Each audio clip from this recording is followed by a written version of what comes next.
하나님은 유일한 하나님이시다라는 말씀으로 하나님의 말씀을 전하도록 하겠습니다. 우리가 너무나 잘 알고 있듯이 하나님은 유일한 하나님이십니다. 이것은 기독교의 핵심입니다. 우리는 그 하나님을 믿는 믿음 안에서 살아가죠. 이 사실은 너무나 중요합니다. 왜 그렇습니까? 이 사실을 알지 못하는 사람들의 삶은 차마 말할 수 없는 삶이 되기 때문에 그렇죠.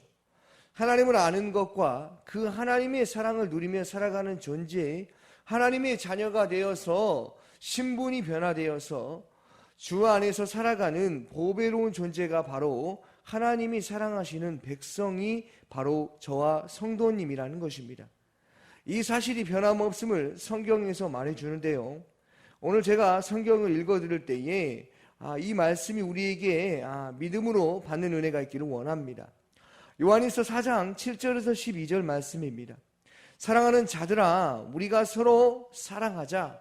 사랑은 하나님께 속한 것이니 사랑하는 자마다 하나님으로부터 나서 하나님을 알고 사랑하지 아니하는 자는 하나님을 알지 못하나니 이는 하나님은 사랑이심이라.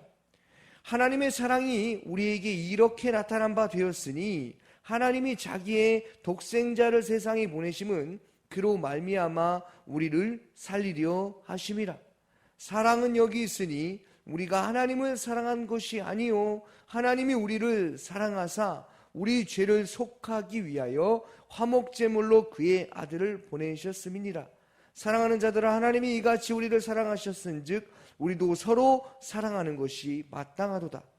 어느 때나 하나님을 본 사람이 없으되 만일 우리가 서로 사랑하면 하나님이 우리 안에 거하시고 그의 사랑이 우리 안에 온전히 이루어지느니라. 아멘. 오늘 본문에 바울은 그리스도인이 우상의 제물을 먹어야 되는지 말아야 하는지 문제에 대해서 그들의 질문을 반영할 때 결론적으로 말하면 그 우상의 제물은 먹어도 아무 상관이 없다고 말하고 있죠. 그런데 그 방식이 그들이 믿는 신들과 하나님과 대비하고 있는 것이기에 그들의 질문은 결코 간단한 질문이 아니었다는 것을 알 수 있으며 그 질문이 바로 하나님이 누구이신가를 가르치는 그러한 질문이었다는 것도 우리는 알게 된다는 것입니다. 그러니까 그냥 무심코 아무렇게나 그들의 궁금증을 던진 것이 아니라 이 질문은 인생의 전환점이 되는 궁금증을 아주 중요한 일들을 물어봤다는 것입니다. 그리고 바울이 명확하게 그들의 질문에 대해서 지혜롭게 대처하죠. 먼저 하나님을 사랑해라. 그러면 하나님도 알아주신다 라고 말합니다. 오늘 본문 3절 말씀을 함께 읽어봅니다. 8장 3절입니다. 또 누구든지 하나님을 사랑하면 그 사람은 하나님도 알아주시느니라. 아멘. 사랑하는 성도님들, 하나님을 사랑하면 하나님이 알아주신다는 것입니다. 만약에 우리가 그런 신앙생활을 한다면 우리는 신앙의 정점을 찍었다고 해도 과언이 아닙니다. 무슨 말입니까? 사람이 사는 인생 가운데 사람이 봐주는 신앙생활이 아니라 하나님 앞에서 신실하게 진실하게 거룩하게 정직하게 살아가는 것, 삶이 하나님 보시기에 부끄러운 삶이 아니라 하나님 보시기에 기뻐하는 삶을 살고 예배자의 삶을 살고 하나님의 영광을 위해 살아간다면 그것을 하나님이 알아주신다는 것이죠. 이보다 놀라운 사실이 또 어디 있겠습니까? 하나님께서 우리의 삶에 친히 개입하시고 우리의 인생에 친히 찾아 들어오셔서 우리의 친구가 되어주시고 우리에게 아버지의 사랑을 알게 해주시는 것만큼 더 귀한 것이 어디 있겠습니까? 그러므로 저와 성도님들은 말씀을 들으면서 지금 누구를 바로 알아가는 것입니까? 하나님을 알아가는 것이죠. 하나님의 사랑이 바다보다도 넓다는 것을 알게 된다는 것입니다. 그 하나님의 사랑을 알고 있는 바울은 오늘 본문에 우상과 하나님을 대비하는 핵심은 우상은 실체가 없다는 것이며 그 우상, 수많은 우상들이 있지만 그것은 다 헛것이라고 말하고 있는 것이죠. 그러니까 오늘날 수많은 사람들이 유일하신 하나님을 믿지 아니하고 다른 신을 섬기는 것은 다 헛것이라는 것입니다. 잘못 섬기고 있고 잘못 알고 있다는 것이죠. 참으로 안타깝지 않습니까? 그들에게도 그리스도의 사랑이 정말로 필요하다고 생각하지 않으십니까? 그 마음이 지금도 여전히 우리 안에 숨쉬고 있다면 우리는 하나님이 내 안에 계심을 인정하고 알고 있다는 것이죠. 바울이 말하는 것은 그들의 행동을 말하는 것이 아니라 지금 여러분 안에 여러분의 삶에 함께 하시는 그 하나님이 한 분뿐임을 알지 못하는 것입니까? 라고 지금 말하는 것이죠. 또한 오늘 이 말씀을 듣는 우리도 나는 하나님의 자녀인가? 그리스도인인가? 그렇다면 그렇게 살아가고 있는가? 하는 것을 우리는 말씀을 통해서 다시 한번 생각할 수 있는 것입니다. 그러므로 오늘 말씀을 듣는 모든 성도님들은 하나님의 자녀의 백성이요 하나님이 우리 인생을 책임지시는 그 놀라운 축복 안에 살아가고 있다는 것을 알아가는 그 놀라운 은혜에 참여하고 있다는 것이죠. 요한복음 13장 34절 35절에 예수께서 이렇게 말씀하셨습니다. 새 계명을 너희에게 주노니 서로 사랑하라. 내가 너희를 사랑한 것 같이 너희도 서로 사랑하라. 너희가 서로 사랑하면 이로써 모든 사람이 너희가 내 제자인 줄 알리라. 아멘. 골로새서 3장 12절과 17절 말씀입니다. 그러므로 너희는 하나님이 택하신 거룩하고 사랑하신 자처럼 긍휼과 자비와 겸손과 온유와 오래 참음의 옷을 입고 누가 누구에게 혐의가 있거든 서로 용납하여 피차 용서하되 주께서 너희를 용서하신 것 같이 너희도 그리하고 이 모든 것 위에 사랑을 더하라. 이는 온전하게 되는 띠니라. 그리스도의 평강이 너희의 마음을 주장하게 하라. 평강을 위하여 너희의 한 몸으로 부르심을 받았나니 또한 너희는 감사하는 자가 되라. 그리스도의 말씀이 너희 속에 풍성하게 거하며 모든 지혜로 피차 가르치며 권면하고. 아멘. 사랑하는 성도님들, 고린도 교회 성도들에게 바울은 서로 사랑하고 너희는 하나님의 택하심을 받았으니 감사하는 자가 되어야 한다. 너희는 이웃을 형제를 업신여기지 말고 그들이 믿음이 연약하여서 실족하여서 우상의 제물을 먹는 그 문제에 넘어지게 되거든 스스로 삼가 조심하라라고 말하지요. 그러면서 하나님은 한 분뿐이라고 말합니다. 하나님이 한 분밖에 없음을 말하면서 고린도전서 8장을 보면 이 말씀은 누구에게 말하고 있는 것입니까? 이 말씀은 믿음이 강한 자나 약한 자, 율법주의로 말하는 자, 믿음이 연약하여 우상의 제물을 먹지 않는 것이 시험이 들게 될 거라고 생각하는 그 모든 자들에게, 그러니까 오늘날 살아가는 모든 그리스도인들에게 말하는 것이죠. 하나님은 한 분뿐임을 아는 것, 이것이 가장 중요하다는 것이죠. 또한 인류의 역사 속에서 하나님은 자신이 한 분뿐이라는 것을 한 사람이 아니라 수많은 사람들에게 자신이 누구이신지를 알리셨지요. 그 하나님을 아는 자는 누구였습니까? 바로 이스라엘이었습니다. 이스라엘 민족은 전략적 요충지에 자리를 잡은 약소 민족이었어요. 연약하기 짝이 없었습니다. 무기를 만들 수 있는 실력도 없었고 창을 만들 수 있는 실력도 없었고 전쟁을 할 수 있는 전략가도 없었습니다. 그런데요, 그들의 삶 가운데 누가 찾아가신 것입니까? 하나님께서 그들의 삶 가운데 개입하셨습니다. 늘 전쟁의 삶을 살아갈 수밖에 없었습니다. 이스라엘은 이 강대국과 저 강대국과 싸우는 전쟁터와 같은 삶을 살았습니다. 이집트, 히타이트, 아람, 아시리아, 바벨론, 페르시아, 헬라, 로마 등 당대의 가장 강력한 나라들이 그 지역에 패권을 두고 이스라엘을 전쟁터로 삼았습니다. 그런데 전쟁에서 가장 비참한 결과를 감수하는 쪽은 패전국 쪽도 아니요 승전국 쪽도 아니었습니다. 패전국은 승전국에게 패배한 대가를 치르면 그만이지만 치열한 전쟁터를 제공한 나라는 이쪽에도 저쪽에도 당하여 삶이 송두리째 뽑혀버렸습니다. 전쟁은 상상할 수 없을 정도로 야만성과 잔인함을 동반해봤습니다. 그래서 전쟁터 역할을 했던 한반도의 우리 역사도 고달픈 역사였습니다. 이스라엘도 마찬가지죠. 이스라엘의 역사는 한없이 고달픈 역사입니다.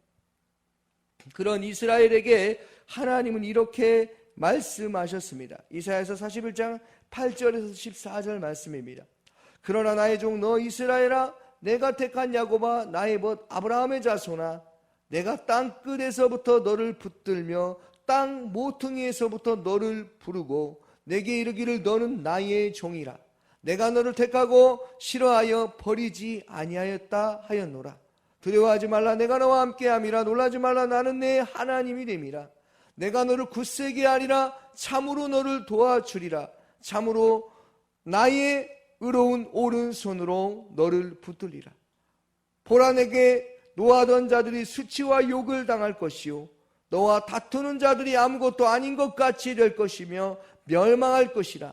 내가 찾아도 너와 싸우던 자들을 만나지 못할 것이요 너를 치는 자들은 아무것도 아닌 것 같고 허무한 것 같이 되리니 이는 나 여호와 너의 하나님이 내 오른손으로 붙들고 내게 이르기를 두려워하지 말라, 내가 너를 도우리라 할 것임이니라. 버러지 같은 너 야곱아, 너의 이스라엘 사람들아, 두려워하지 말라. 나 여호와가 말하노니 내가 너를 도울 것이라. 내 구속자는 이스라엘의 거룩한 이이니라. 아멘. 수많은 민족 중에 강대국이 아니라 약소국을 하나님은 택하여 주셨습니다. 그들의 삶은 전쟁터로 인하여서 지긋지긋한 삶이었습니다. 불안한 삶이었습니다. 그러나 하나님이 개입하시니 놀라운 일이 벌어진 것이죠. 하나님이 뭐라고 말씀하십니까? 내가 너를 도울 것이다. 내 구속자는 뭐라고 말씀하십니까? 바로 내가 너희를 구원할 구속자이다. 내가 거룩한 자라고 말씀하시죠. 이렇게 말씀하신 까닭이 무엇입니까? 하나님이 그들을 선택하셨고 불러주셨고 내가 내 약속을 지키기 위하여서 이제는 그들의 열심이 아니라 하나님의 능력과 열심을 가지고 이스라엘이 당하고 있는 현실에 함께 하시겠다는 것입니다. 사랑하는 성도님들, 이것이 비록 이스라엘 백성들에게만 해당되는 것이겠습니까? 우리가 죄 가운데 빠져 허우적대고 있을 때, 우리가 죄의 종으로 살아가고 있을 때 하나님께서 하신 그 하나님의 열심이 무엇입니까? 그것이 바로 오늘 말씀입니다. 6절 말씀을 함께 읽어보도록 하겠습니다. 함께 읽겠습니다. 그러나 우리에게는 한 하나님 곧 아버지가 계시니 만물이 그에게서 났고 우리도 그를 위하여 있고 또한 한 주 예수 그리스도께서 계시니 만물이 그리와 함고 우리도 그로 말미암아 있느니라. 아멘. 누구로 말미암아 우리가 있는 것입니까? 하나님으로 말미암아 있는 것입니다. 하나님이 우리의 아버지가 되어주시기 때문에 언제나 우리와 함께하여 주신다는 것이죠. 그뿐만이 아닙니다. 예수 그리스도께서 우리와 함께 계시고 예수 그리스도께서 우리와 함께 하시는 삶을 살고 있기 때문에 우리에게는 두려움이 이제는 없게 된다는 것이죠. 하나님께서 우리의 인생에 개입하시고 우리의 인생에 친히 찾아주셔서 우리의 친구가 되어주신다는 그 사실을 믿는 믿음 안에서 살기를 소망합니다. 오늘 이 이스라엘의 그 사건은요, 역사적인 사건이며 하나님께 택함받은 자들의 현실이라는 것입니다. 우리가 잘 알고 있듯이 하나님은 모세를 부르셨습니다. 모세를 부르셔서 처음부터 하나님께서 누구를 알려주십니까? 하나님이 되심을, 나는 스스로 있는 자라는 것을 먼저 가르쳐 주시고 그에게 명령하여 주시죠. 어떻게 명령하십니까? 내가 이스라엘에 대해 그 신음소리를 들음을 내가 들었다. 이제는 내가 그들의 삶에 개입하여서 내가 그들을 건져내겠다라고 하시면서 모세를 도구로 사용하시고 모든 역사는 하나님께서 이루어 가신다는 것입니다. 모세는 하나님의 말씀에 순종하지 않았습니까? 하나님이 말씀하신 대로 했을 때 홍해 바다가 쩍 갈라지지 않았습니까? 그리고 그렇게 강팍했던 바로의 마음을 누가 강팍하게 하셨다고 성경은 말하고 있습니까? 하나님께서 강팍하게 하셨어요.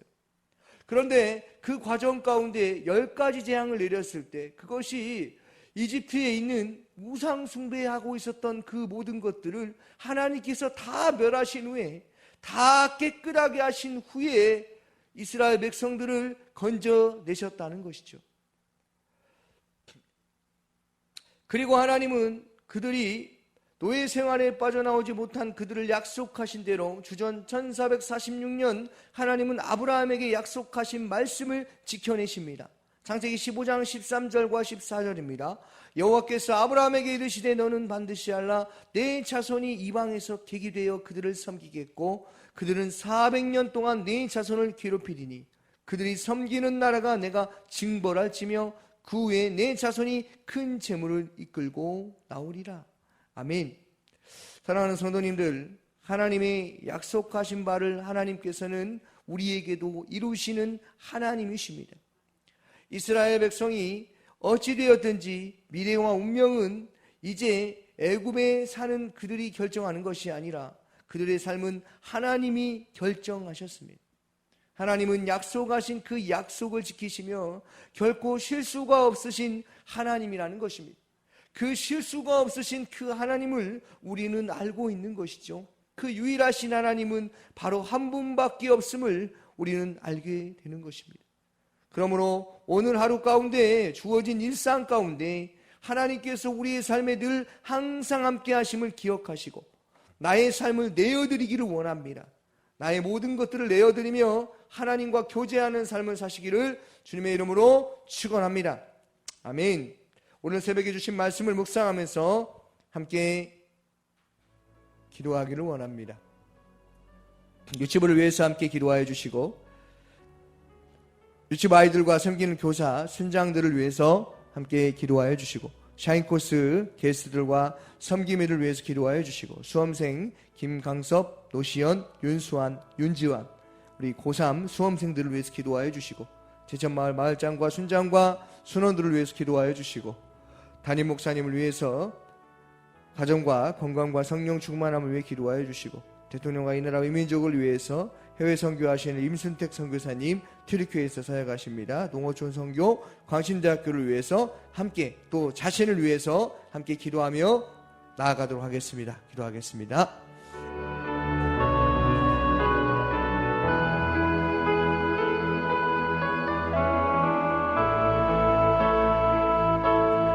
사랑의 많으신 아버지 하나님 감사합니다. 하나님 우리에게 오늘도 말씀을 주시니 감사합니다. 하나님은 한 분밖에 없으십니다. 그 한 분뿐인 하나님을 알 때 아니 하나님이 먼저 우리를 사랑하여 주심으로 인하여서 오늘의 삶도 살아갈 수 있게 하셨습니다. 하나님 오늘의 삶을 살아갈 때 하나님과 교제하는 삶을 살아갈 수 있도록 큰 은혜를 베풀어 주시옵소서.